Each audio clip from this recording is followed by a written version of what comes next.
दोस्तों को मेरा राम राम। लाल किताब में या वैदिक में, दोनों में ये कहा जाता है, वो थोड़ा सा फ़र्क आता है कि कोई भी ग्रह पीड़ित हो तो लाल किताब तो ये कहती है कि मित्र ग्रहों की सहायता दे दी जाए, और वैदिक में ये बताया जाता है कि जो योग कारक ग्रह है उसका रत्न धारण कर लो, या फिर जो पापी ग्रह है उनको पूजा करके शांत कर दो जो उसको तकलीफ़ दे रहे हैं। या फिर तीसरा सूत्र आता है कि जो ग्रह तकलीफ़दायक है उसके दुश्मन को बलवान कर दो। लेकिन लाल किताब कहती है कि जो ग्रह आपका सौम्य ग्रह तकलीफ़ में है तो उसके मित्र की सहायता दे दो। सौम्य ग्रह हमारे कौन से हैं? बृहस्पति, सूर्य, चंद्रमा, ये सौम्य में आते हैं। मंगल कभी कभी पापी और कभी कभी धर्मी, यानी मंगल इन ग्रहों के हिसाब से चलेगा कि इसके मित्र ग्रह सूर्य, चंद्र और बृहस्पति की पोजीशन क्या है, उसके हिसाब से वो अपने अच्छे बुरे प्रभाव देता है। अगर इसके पीछे लॉजिक देखें तो हमारे साथ कोई बहुत ठंडे तरीके से तसल्ली से अगर बात करता है, ज्ञान धर्म की बात करता है, तो हम बड़े कूल होकर उस बात को सुनते हैं। हमारा खून जो है वो, उसकी तासीर जो है बिल्कुल शीतल रहती है और हमें आनंद आता है। तो यानी मंगल है, बृहस्पति अच्छा होने की वजह से मंगल भी अच्छा है। और अगर हम किसी अधिकारी से, सूर्य सरकार है, वहाँ हम बात करते हैं तो हम वहाँ आवेश में नहीं आ सकते, क्योंकि सूर्य की हम इज्जत कर रहे हैं, और सूर्य की हम इज्जत कर रहे हैं तो मंगल नेक है। और फिर तीसरा चंद्रमा पे बात आती है कि किसी के सामने, अगर कोई हमारे सामने या हम किसी के सामने बिल्कुल ठंडे दिमाग से बात करते हैं, शीतलता की बात करते हैं, ठंडा दिमाग रहने की बात करते हैं, अच्छी बातें करते हैं, सकारात्मक बातें करते हैं, तो हमारा चंद्रमा जो है मन प्रफुल्लित होता है और हमारा खून बड़ा बैलेंस में रहता है, यानी मंगल खराब नहीं होता। लेकिन हमारे मन को किसी ने ठेस पहुंचाई, यानी चंद्रमा को छेड़ दिया, तो हमारा खून गर्म हो जाएगा, तो मंगल खराब हो गया। अगर आपने सरकार से पंगा ले लिया, किसी अधिकारी को कुछ बोल दिया, तो वो मंगल गर्म हो जाएगा। क्यों? क्योंकि वहाँ आपको प्रताड़ना मिलनी है। अगर आपने किसी साधु को, या मान लो कोई अध्यात्म से जुड़ा हुआ इंसान है और उसके साथ उसने हमें या हम उसको कुछ बोल देते हैं गलत बात, तो खून में गर्मी आती है, तो भी मंगल खराब हो जाएंगे। यानी बृहस्पति, चंद्रमा और सूर्य, बृहस्पति, चंद्र और सूर्य, इनके ऊपर मंगल की कहानी टिकी होती है। अगर आप में आत्म बल है तो आपका सूर्य आत्मकारक ग्रह है, तो आपका मंगल कभी भी अग्रेसिव नहीं होगा, पहलवान को कभी गुस्सा नहीं आता।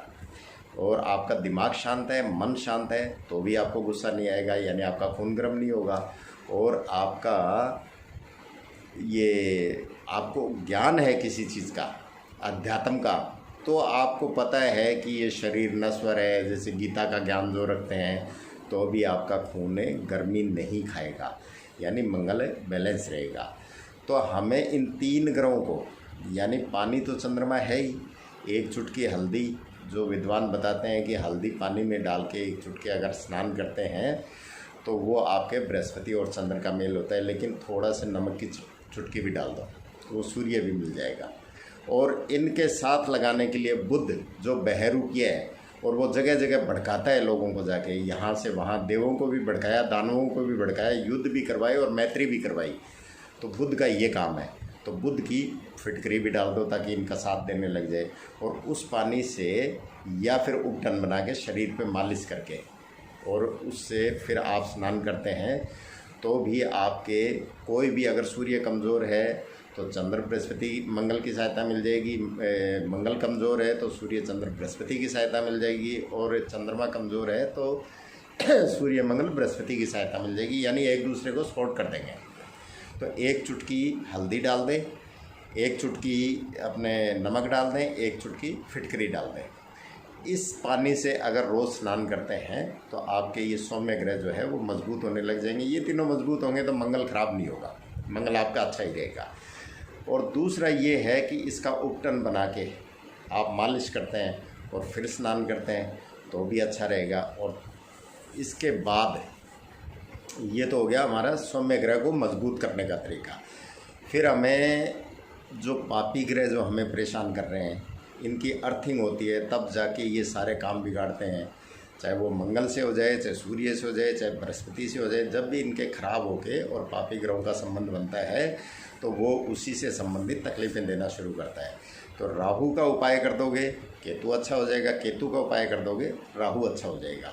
तो लहसुन जो होता है ये केतु को रिप्रेजेंट करता है, प्याज केतु को रिप्रेजेंट करते हैं। तो अगर आप कुष्ठ आश्रम में 600 ग्राम 6 लहसुन की गांठें या 600 ग्राम या 6 किलो या 60 किलो, क्योंकि केतु छठे भाव का मालिक है, लहसुन और प्याज इस मात्रा में अगर आप कुष्ठ आश्रम में देते हैं तो आपका केतु जो है वो हमेशा शांत रहेगा, आपको कभी तकलीफ नहीं देगा। और केतु ही हिडन बीमारियां देता है, केतु ही हमारी सहायता करता है और केतु ही हमें मार देता है, क्योंकि इसका संबंध छठे घर से है। अगर हमने ख़राब कर लिया तो ये खुद ही मरवा देगा, और हमने अच्छा कर लिया तो ये हर जगह से बचा भी लेगा। अच्छा, इसके साथ नारियल का तेल अगर आप कुष्ठ आश्रम में देते हैं तो उनके जो इचिंग होती है वो भी केतु की देन होती है, खराब केतु की देन होती है। तो वो नारियल का तेल अगर आप दान करते हैं कुष्ठ आश्रम में तो उनको मालिश करने से बड़ी राहत मिलती है, और राहत मिलती है तो उनको सुकून मिलता है और उनके दिल से एक दुआ निकलती है। तो हमें एक आशीर्वाद मिलता है केतु का, जो हिडन है, मौनमुख है, क्योंकि कुष्ठ रोगी जितने भी होते हैं ये केतु को रिप्रेजेंट करते हैं। तो अगर आपके भी कोई दिक्कत है और ना भी है तो साल में कम से कम एक बार जो श्रद्धा अनुसार लहसुन और प्याज कुष्ठ आश्रम में दान करते रहें।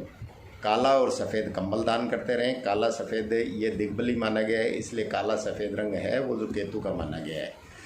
और अगर काला सफ़ेद नहीं मिलता है तो मल्टी कलर कंबल दान करते हैं। तो अगर आप ये दान कुष्ठ आश्रम में करते रहते हैं और इस पानी से नहाते रहते हैं और ये उपटन लगा के नहाते रहते हैं तो आपके सौम्य ग्रह भी अच्छे रहेंगे, और इधर आपके पाप ग्रह जो इससे संबंध बना के इनको ख़राब करने वाले हैं उनको हमने वैसे शांत कर दिया और इनको हमने बलवान कर लिया। सौम्य ग्रहों की चीज़ों को हमने ग्रहण करके बलवान कर लिया और पापी ग्रहों का दान करके हमने उनको शांत कर दिया। तो फिर कोई दिक्कत ही नहीं होनी। तो आप भी ये उपाय करके देखें। ये उपाय कोई भी कर सकता है, कोई दिक्कत नहीं है।